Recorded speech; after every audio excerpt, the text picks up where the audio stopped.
decisive, and well-informed. He affords his guests the chance to express themselves. However, he does not balk at calling the highest officials to account or criticizing media and the state of public discourse in the country. For this reason, he has been harassed and threatened by rabid partisans of one kind or another. Through all this, he has kept faith with a journalism that puts service of the people at its center.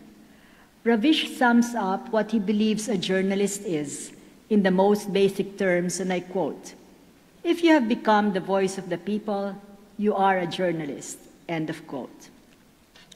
In electing Ravish Kumar to receive the 2019 Ramon Magsaysay Award, the Board of Trustees recognizes his unfaltering commitment to a professional, ethical journalism of the highest standards, his moral courage in standing up for truth, integrity, and independence, and his principled belief that it is in giving voice to the voiceless, in speaking truth bravely yet soberly to power, that journalism fulfills its noblest aim to advance democracy.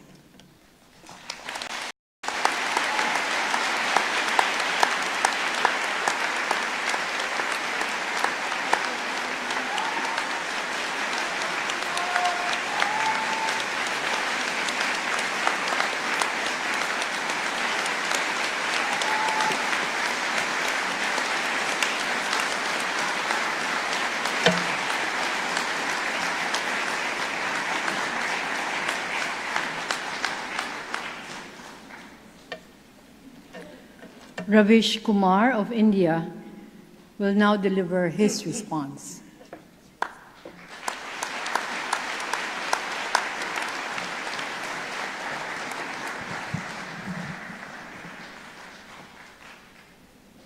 Namaskar. Vice President of the Philippines, Maria Leonor Robredo. Former President Fidel V. Ramos, trustees of the Ramon Magsaysay Award Foundation, distinguished guests, members of the Magsaysay family, fellow awardees, ladies and gentlemen. My world has changed since the announcement of the Ramon Magsaysay Award. Your hospitality has been overwhelming since I landed in Manila. The warmth and affection I have received from the foundation is no less than the honor conferred upon me. You invited me as a guest and made me feel at home. Now I feel like a part of your family.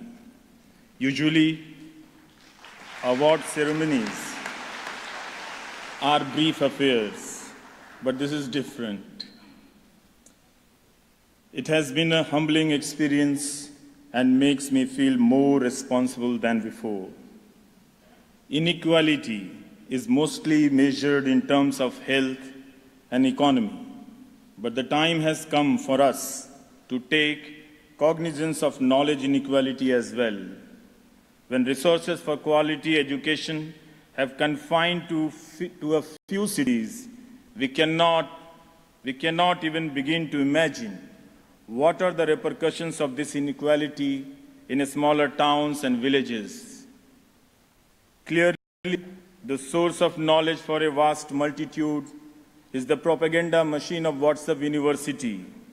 One cannot entirely blame today's youth, since they have been denied quality education and information.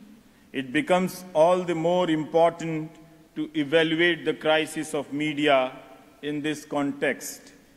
If media too begins to function like the WhatsApp University with fake news and fake knowledge, what then would be the consequences for society?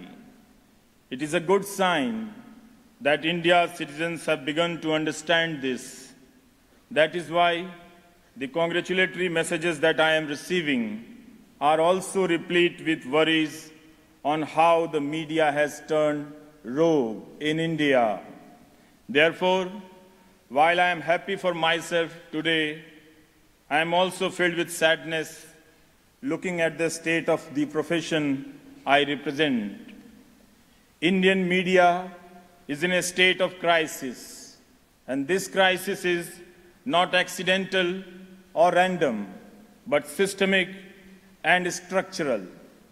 Being a journalist has become a solitary endeavor, as uncompromising journalists find themselves being forced out of their jobs by news organizations, and those corporate owners are never questioned. Nevertheless, it is heartening to see that there are still some who continue to put their lives and careers at risk to practice honest and meaningful journalism. Some women journalists are speaking out and managing to survive on freelance earning. With the internet still shut down in Kashmir, most major news channels went along with government's stand. Yet, there are some who have dared to report from within that shutdown and face the wrath of the army. While institutional journalism is facing a crisis, individual journalists are struggling to survive and question authority. Can we restore the sanctity of the news? I do hope audiences will once again realize the value of truthfulness in reporting and the diversity of voices and opinions, because a democracy can thrive only